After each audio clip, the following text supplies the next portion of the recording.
¿Alguna vez te has preguntado cómo sería empezar de cero? No por elección, sino por supervivencia. ¿Alguna vez has sentido ese dolor silencioso de confiar en alguien que juraba amarte y te apuñaló por la espalda como si tu corazón fuera desechable? Esta historia no solo trata sobre la traición, sino también sobre la liberación. Es sobre dos hermanas que lo tenían todo. Matrimonios perfectos, vidas cómodas, promesas doradas, hasta que descubrieron que estaban viviendo una mentira. Y cuando el mundo se derrumbó, tomaron una decisión que lo cambiaría todo: desaparecer. Fingieron su propia muerte para, por primera vez, empezar a vivir de verdad. Esta no es solo una historia de huida, es sobre reconstrucción, sobre el coraje, sobre encontrar fuerza donde parecía no haber nada más. Si alguna vez has sentido que necesitabas desaparecer para encontrarte a ti mismo, esta historia es para ti. Aprovecha y suscríbete al canal. Así no te perderás ninguna de las historias que pueden cambiar la forma en que ves la tuya. Mi hermana y yo siempre hemos sido muy unidas, como si fuéramos gemelas, a pesar de llevar unos años de diferencia, y quizá por eso seguimos caminos similares, casándonos con hombres de familias ricas, creyendo que estábamos escribiendo nuestros propios cuentos de hadas modernos. Ella se enamoró de Cayo, presidente de una gran empresa, con quien había crecido desde la infancia, y todo parecía perfecto, como si el destino le hubiera sonreído. Pero 3 años después de la boda, llegó a mi casa llorando, completamente borracha, arrojándose a mis brazos como si quisiera disolverse en mí, y me contó con voz entrecortada que él tenía una amante, e incluso una hija con ella, una niña que ya tenía algunos años, y que él le había estado mintiendo todo ese tiempo como si la vida de ella fuera una pieza desechable en un tablero que él manejaba con frialdad. Sus lágrimas despertaron las mías, y mientras la abrazaba, sin saber exactamente qué decir, le confesé que Lucas, mi marido, también me engañaba, y más que eso, había gastado una fortuna en comprarle un coche de lujo a su amante. Así, entre vino y desahogos, decidimos esa noche que no nos merecíamos eso, que no éramos basura para que nos pisotearan, y que, si no conseguíamos dejarlos de una forma sencilla, haríamos que pareciera que estábamos muertas. La idea nos pareció descabellada y liberadora al mismo tiempo, pero necesitábamos un plan, algo que convenciera no solo a ellos, sino al mundo entero. Pensé en el viaje de negocios que Lucas haría a Nueva York la semana siguiente, organizado por Booth Corp, y me di cuenta de que era la oportunidad perfecta. Disimularíamos la fuga con un accidente en alta mar, en medio de unas vacaciones en la playa, y mientras todos creyeran que habíamos desaparecido, viviríamos en libertad, en algún lugar donde sus ojos nunca nos encontrarían.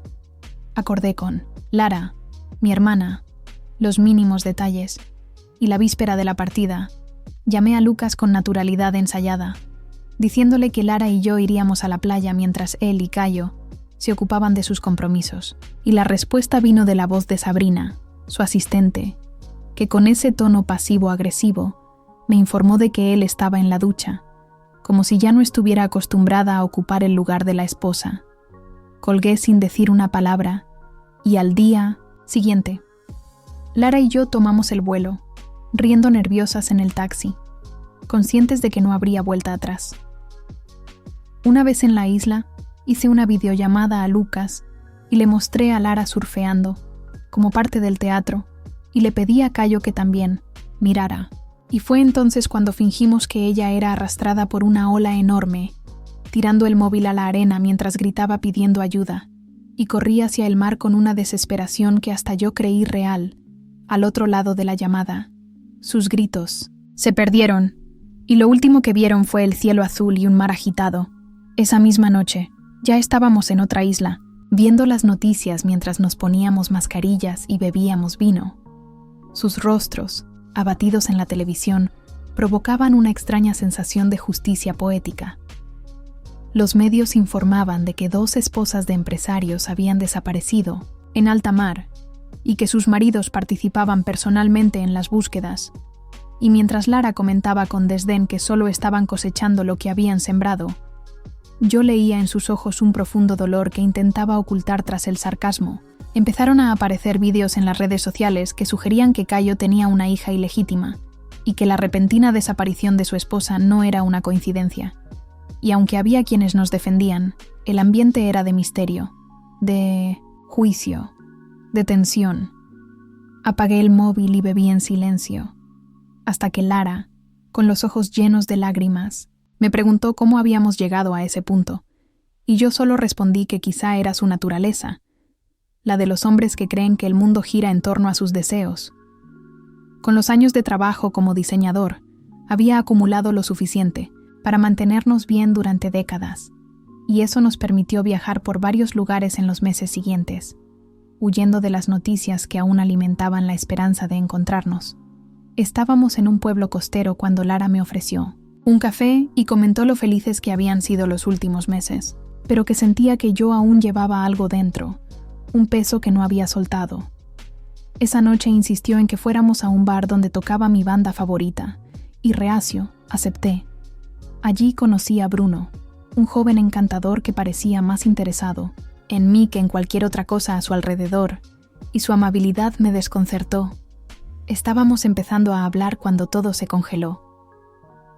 Cayo apareció en la puerta del bar y miró a Lara con esa expresión cínica y al mismo tiempo angustiada, y la tensión fue instantánea.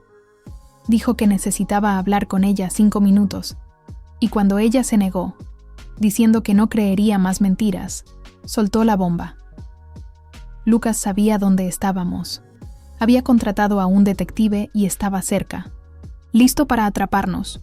Huyimos esa misma noche, con Bruno al volante, y aunque todo indicaba que sería otra huida, me di cuenta de que él sabía quién era yo desde el principio, y aún así, había decidido protegerme. Cuando llegamos a una nueva ciudad, nos alojamos en un pequeño hotel, y allí tomamos una decisión. Era hora de enfrentarnos, de dejar de huir. Con la ayuda de Bruno y su padre, que era juez federal, reunimos pruebas, documentos, y descubrimos que Lucas quería declararme muerta para usar mi firma en transacciones ilícitas. También descubrimos que Sabrina nunca fue su amante, sino una empleada chantajeada, y que todo formaba parte de un plan mucho mayor. Fuimos al tribunal con las pruebas en la mano y, a pesar de que nos advirtieron que sería peligroso desafiar a alguien tan poderoso, mantuve mi decisión. Luke fue arrestado en un evento público, filmado por decenas de cámaras, ante los ojos de la élite que tanto apreciaba. La sensación de verlo esposado no fue de victoria, sino de liberación. Días después, recibimos cartas, invitaciones, solicitudes de entrevistas, y aunque todos querían convertirme en una especie de heroína, yo solo quería ser yo misma. Caminé con Bruno por la playa, y comprendí que ya no era prisionera del dolor, y que tal vez era posible volver a amar. Lara decidió darle una oportunidad a Cayo para que se explicara, pero dejó claro que la confianza no se compra. Vivimos meses tranquilos en una casa sencilla junto al mar, escribiendo nuestra historia en un cuaderno, no para que el mundo lo supiera, sino para no olvidar nunca que un día elegimos vivir. Y quizá eso era lo único que importaba.